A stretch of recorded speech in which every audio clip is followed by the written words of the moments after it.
souvent nit ñi dañuy waxi programme ni leaders yi dañu war a am programme, mais nous savons tous que la réalité au Sénégal mooy les gens duñu fal à base de programme. Du moins la majorité des Sénégalais yi dem vote daanaka duñu sax ñuy xool programme leaders yi. Donc mën nañ ci déduire ni Sénégalais yi fal li ci ëpp ci seen relation bi nga xam ne am nañ ko ak leader bi ñuy fal lay dépendre. Je veux dire nan lañ ko gisee sur des jugements un peu excusez-moi du terme b.a.-ba. Donc ci kaw lool Idrissa Seck xam nañ ni en 2000 su nekkul la pièce maîtresse su élection Wade joué na ci un rôle fondamental. Aujourd'hui li nga xam ne doon na ko def 2000 muy di élaborer marche bleue, li nga xam ne doon na ko def mooy di génnee paa bi solal ko ay bretelles, ñu naan am sax ñu daan tooñ paa bi naan xale bi lay ba mu koy takkal bretelle. Stratégie boobu di nga xam ne adopté woon na ko, ñu gis ni adopté ko jamono yi ñu toll que il est surtout réservé, que génnam dese na bëri, même su fekkee am na saafonteeg ak population dese na bëri. Stratégie la ou xëy na dafa jotagul Moussa Fontek wala en tout cas quel est le programme quand même bi nga xam ne yéen envisagé ngeen ko pour être plus proche des populations, pour avoir plus l'attention des gens? Question très très intéressante boo xam ne dafa bari ay pàcc yu ci nekk. Bu njëkk bi mooy li ngay wax ne Sénégalais faluñu sur la base du programme. doon na effectivement loo xam ne kenn mënu ko dindi, parce que ñun def nañu ay études sur les déterminants du vote. Lan moo tax Sénégalais bi di la voter, lan moo war a mën a tax mu lay voter. Déterminants yooyu bu dee dañuy waxal yàlla di ci ëpp solo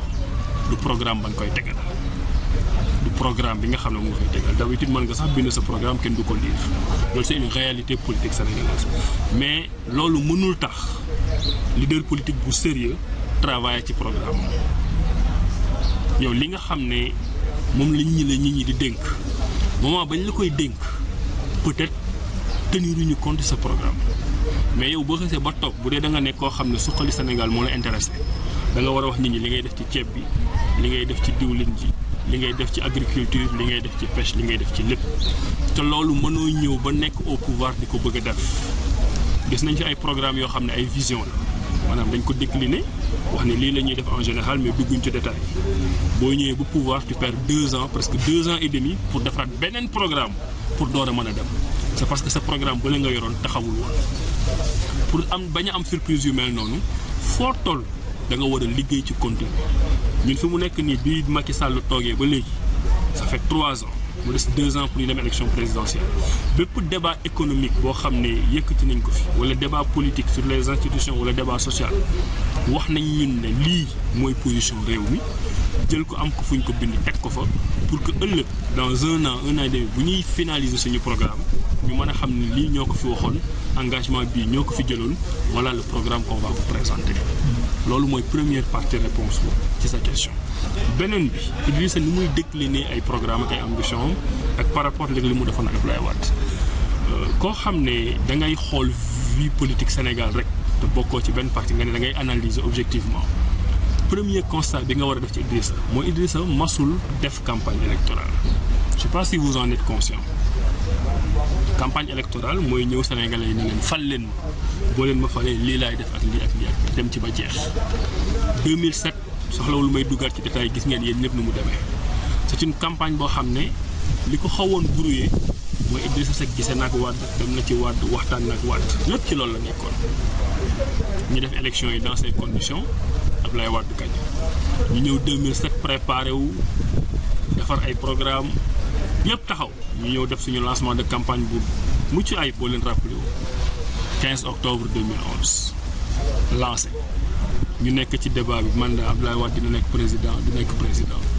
ñun ñu def le combat de principe demuñu campagne. Sénégalais yi nañu kat ñun gan boo gisul mënoo ko teral gisuñu leen voté ñu leen. C'est ça qui fait que les 212 853 Sénégalais yi nga xam ne ñoo voté Idrissa en 2012 c'est ce que j'appelle les irréductibles. ñooñu mooy yow mooy man mooy keneen ñoo xam ne Idrissa soxlawul campagne leen ñooñu di gëm nañu ne Idrissa dafa war a mën nekk président Sénégal te bu ko nekkee dina yor mais Sénégal fii mu toll nii tey ça moom man maa koy wax et je l'assume gisuma fi parti bu mën fal président da ngay jël sa parti la nga fa am jël say nit ña ñay jàppale nga téye leen ba ñu dëgër nga war a wuti nag ci sénégalais yi nga xam ne bokkuñu benn parti lu lay mottalil pour ñu fal loolu ku ko comprendre rek doo dem militants yi ñooy base bi mais militants yi doyul pour fal président te kooku nga xam ne nag daf lay xaar nga wax ko sa bopp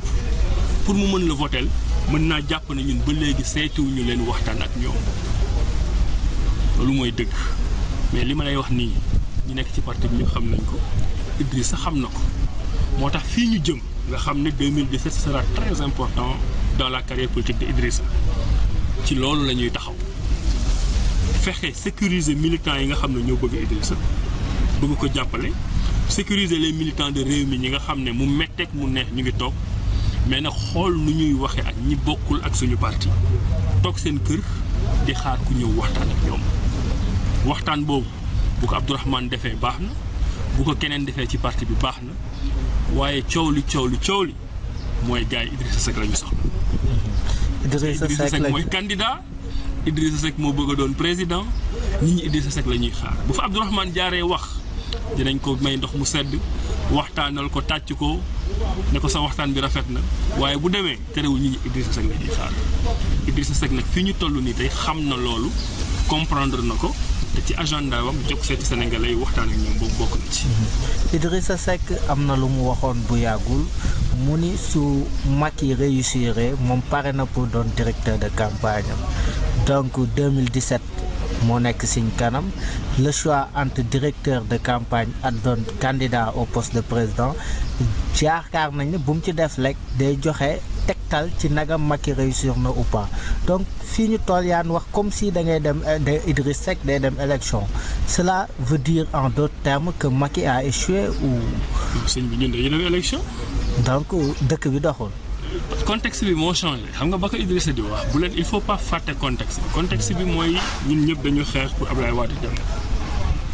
Macky dem deuxième tour ñu sàmm suñu kàddu jàppale ko dugg ci coalition am ay ministre am directeur général et cetera donc nekk di exécuter le programme du parti le programme de Macky Sall donc ci contexte Benno Bokk Yaakaar boobu la ñu wax ne Macky bu réussir ñun soxlawul sax ñu dem élection Idrissa damay nekk directeur de campagne parce que dañuy partager bilan wam ñun ba ñu commencé gis na bilan bi teguwul ci yoonu yi ko sénégalais yi bëggee la ñu wax lañ ñuy wax ñu ne ñu mut maa mot ñu muñ ba mënatu ñëw muñ ñu ne mot donc contexte ba jeex na à partir du moment où ñun nekkatuñ fa di exécuter programme am mënuñu partager bilan am man du ma dugg ci xuloo ñeneen mais gis ngeen li fi xew actuellement ak yeneen parti yi nga xam ne ñu ngi fa nekk dañ leen di assumer le bilan te c'est logique mais ñun ba ñu xamee ne mënul dem puisque ñun dëgg la ñuy doxe ci biir coalition bi fekk ñu ngi am ay avantages comme ni ko sénégalais di waxee wax nañ ne bu ñu continuer nii du dem boo leen fàttali ko affaire banquier yi période boobu la woon la ko ci doon wax mais puisque nag dem nañ ba mënatuñu ànd ñun ñu génne mais sëñ ñi samp suñu ndënd récemment am na benn dañu jàpp ne comme ni ma leen wax sànq 2017 moo nar a doon année boo xam ne ci la Idrissa di jàkkaarloo vraiment ak sénégalais yi wax leen moom mooy kan présenter programme ak nit ñi mu àndal di yaakaar vraiment ñu fal. Parfaitement récemment am na benn analyste politique bu wax Idrissa Seck a un bon timing loolu suñ ko waxee certainement c'est parce que raison yi nga évoqué léegi ci la at yeneen ak yeneen mais ñu bëgg la laaj une dernière question pour ne pas vous retenir davantage Idrissa Seck a un bon timing noo ko jàngatee at pour terminer aussi lan ngay wax ñi nga xam ne war nañ mën a seetaan vidéo bi ñu wax ko mën a retenir ci Idrissa Seck globalement. bu doon damay wax en France dama naan fi mu nekk nii ñun on boit du petit lait maanaam amuñu souci instant bi xam nga lu tax parce que suñuy problème dañ ko teel a réglé ak le régime en place dugg nañ ci coalition gis nañ ne doxul wax nañ ko kenn mayuñu fuñ ko waxee ñu génn loolu moo tax analyste bi wax naan on a un bon timing parce que li gënoon bon mooy bañ a d'accord ak moom toog fa rek parce que jox nañ la ñaari 4x4 ñetti téléphone portable ak carburant ñun dañu génne dañu choisir génne ba ñu choisir génne option bi mooy lan ñu ngi opposition actuellement tey boo doon xool champ politique Sénégal ni mu configuré woo mën nga jël parti bi nga xam ne ñoom ñoo fi nekkoon ba ñàkk nguur gi ñoom ñu ngi opposé ñi nga xam ne ñoo àndoon ak Macky ci Benno Bokk Yaakaar ba léegi ñu ngi ànd ak moom ñun suñu particularité mooy ñun ñàkkuñu nguur gi passé bokkuñu ci nguur gi nekk nii te ñu ngi assumer opposition donc ñun ñoo ci nekk position boo xam ne amuñu avantage amuñu privilège te bu ñu neexoon ñu am ko parce que ñi fi nekkoon ñu jëlee leen fi choisiruñu ko ñi nekk ci biir ñi ngi ci biir pouvoir bi di assumer bilan mais ku ci nekk itam yaa ngi xool ëllëg nooy demale sa bopp ñoom ñoo ko waxal seen bopp man waxuma ko donc ñun ñoo gën a nekk à l'aise parce que ñun dañu cohérent depuis le début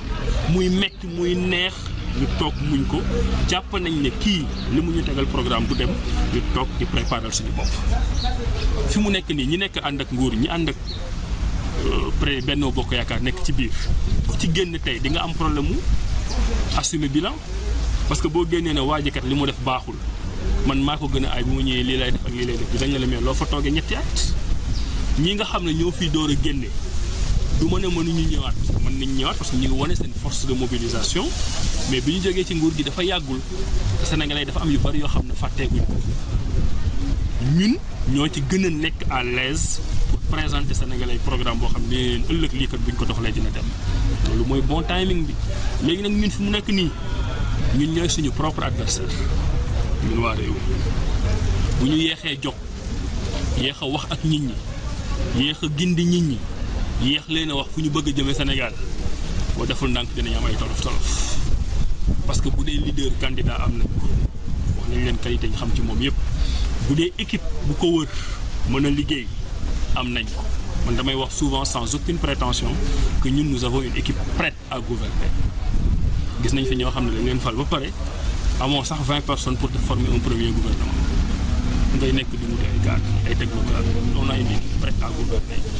ñun xool nañ xoolaat li xew Sénégal depuis 1960 tiré ci ay leçons may fàttali toujours